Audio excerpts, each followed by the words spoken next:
Hi friends, welcome to Manvika Telugu vlogs. నేను మీ లావణ్య. ఇవైతే మనం స్వీట్ షాప్స్లో కొంటూ ఉంటాం కదండి, జంతికలు అవన్నమాట. ఇవైతే నేను ఇంట్లో తయారు చేశాను. వీటిని ఎలా తయారు చేయాలి ఏంటి అనేది చూద్దాము.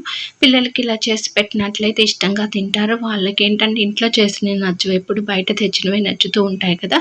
అందుకని చెప్పేసి బయట షాప్స్లో ఉండేటట్టు ఇట్లా చేశాను అనమాట. పిల్లల కోసమని ఎక్కువైతే ఏం చేయలేదు, కొంచెమే చేశాను అనమాట. ఒక 4-5 డేస్ అట్లా ఉండేటట్లు. దీనికోసం నేనైతే బియ్య పిండిని అలాగే శనగపిండిని తీసుకుంటున్నాను అనమాట. చూడండి, ఇక్కడ ఏది చూపించాను కదా, ఇది అరషోడు పడుతుంది అనమాట. మామూలుగా కేజీ లెక్క చెప్పాలంటే కనుక 1/2 కేజీ పడుతుంది అనమాట. ఇది అరషోడు గిద్ద ఉంది కదా, దీంతో 2 సార్లు అయితే వేసుకొని ఇలా జల్లించుకుంటున్నాను. ఇలా జల్లించుకోవటం వల్ల ఏమన్నా డస్ట్ అట్లాంటివి అదిగో చూడండి వచ్చాయి కదా. మిల్లు వేసినప్పుడు ఎక్స్ట్రాగా ఏమన్నా వస్తే అవి పడుతూ ఉంటాయి కదా, అవి పోతాయి. తర్వాత ఒకటి వచ్చేసి శనగపిండి వేసుకుంటున్నాను, 2 బియ్యపిండి వేసుకున్నాను, 1 శనగపిండి వేసుకున్నాను అనమాట. అంటే ఒక్కొక్కటి 1/2 కేజీ చొప్పున వేసుకుంటే 3/4 కేజీ పిండి అవుతుంది అనమాట. కేజీ లెక్కలు కావాలనుకున్న వాళ్ళు అట్లా చూసుకోవచ్చు. ఇందులోనే మనకి రుచికి సరిపడినంత ఉప్పు కారం వేసుకొని కలుపుకుందాము. మనం వాటర్ పోయక ముందే ఈ పిండిలు ఇవన్నీ వేసుకొని కలుపుకుంటే బాగా కలుస్తాయి అనమాట. వాటర్ పోసాక వేసుకుంటే ఏమవుతుందంటే ఒక్కొక్కసారి ఒక్కో చోట ముద్దలాగా ఉంటుంది.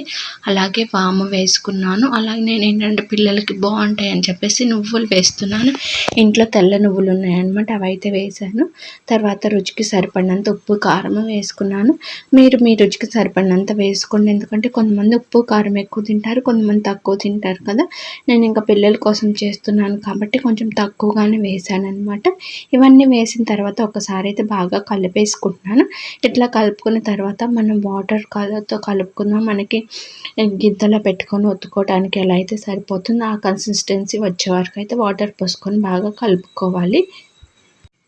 వాటర్ అయితే ఒక్కసారిగా పోసుకోవట్లేదండి, ఎందుకంటే మనం ఒకేసారి పోసామనుకోండి ఒక్కొక్కసారి పిండి బాగా లూజ్ అయిపోతుంది కదా. అందుకని కొంచెం కొంచెంగా పోసుకొని కలుపుకుంటే మనకి అర్థమవుతుంది అనమాట.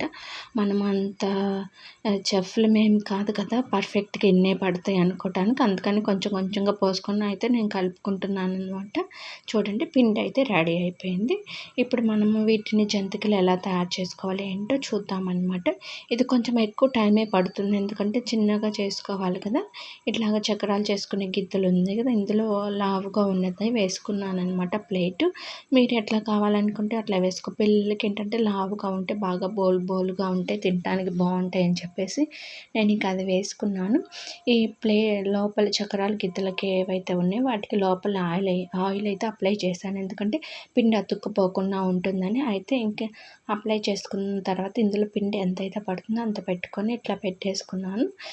మామూలు చక్రాల గిద్దలు ఉంటాయి కదా, వాటితో అయినా చేసుకోవచ్చు. నా దగ్గర ఇది ఉందన్నమాట, దీంతో చేసుకుంటున్నాను.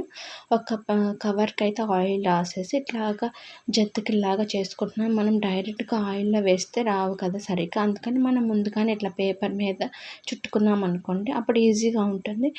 మామూలుగా షాప్స్లో అట్లా చేసే వాళ్ళు అయితే డైరెక్ట్గా వేస్తారేమో, నాకైతే తెలియదు. నేనైతే ఇంకెప్పుడు చేసినా కానీ ఇట్లా పేపర్ మీద జంతికలు చిన్నగా చుట్టుకుంటూ ఉంటానన్నమాట. ఇంకా మధ్యలో గ్యాప్ వచ్చినప్పుడు ఇట్లాగా విడిపోతూ ఉంటుంది, అది మనం కొంచెం చేతితో అడ్జస్ట్ చేసుకుంటూ ఉన్నాము. చూడండి, చాలా వేయంగా వస్తున్నట్టు ఫస్ట్ దానికన్నా తర్వాత చూడండి బాగా రౌండ్ షేప్లో వచ్చాయి కదా. పిల్లలకు కూడా నచ్చుతాయి అన్నమాట. ఇట్లాగా మనం ఒక 2 అట్లా స్నాక్స్ లాగా పెట్టినా కూడా.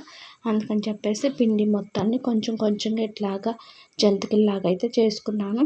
దీనికి ఏంటంటే కొంచెం టైం టేకన్ అయితే పడుతుంది అనమాట, మామూలులాగా ఎక్కువ తొందరగా అయితే అయిపోదు. ఇప్పుడు స్టవ్ మీద బాండిలో ఆయిల్ పోసుకొని ఆయిల్ హీట్ అయిన తర్వాత మనం వీటిని చిన్నగా తీసుకొని జాగ్రత్తగా వేసుకోవాలి, ఎందుకంటే ఈ రౌండ్ అనేది విడిపోకుండా ఉండాలి కదా. ఇట్లా కొన్ని వేసుకున్నాను అనమాట. మనకి ఆయిల్లో సరిపడినన్ని వేసుకున్నాము. ఇట్లా కొంచెం కొంచెంగా వేసుకొని డీప్ ఫ్రై అయితే చేసుకున్నాము. బాగా గోల్డెన్ కలర్ వచ్చే వరకు అయితే ఉంచాను అనమాట నేను. చూడండి, బాగా ముందు వేసినవి కాలిపోతున్నాయి కదా, మధ్యలో ఒకసారి తిప్పుకున్నట్లయితే 2 వైపుల్లో మనకి ఈవెన్గా కాలుతూ ఉంటాయి అన్నమాట. అలాగే మిగతా పిండిని కూడా అట్లానే సేమ్ ప్రాసెస్లో జంతికలాగా వేసుకొని అలాగే ఫ్రై చేసుకుంటున్నాను అనమాట. చూడండి, ఫస్ట్ కన్నా సెకండ్ వేసినవి కొంచెం రౌండ్స్ బాగా వచ్చాయి కదా.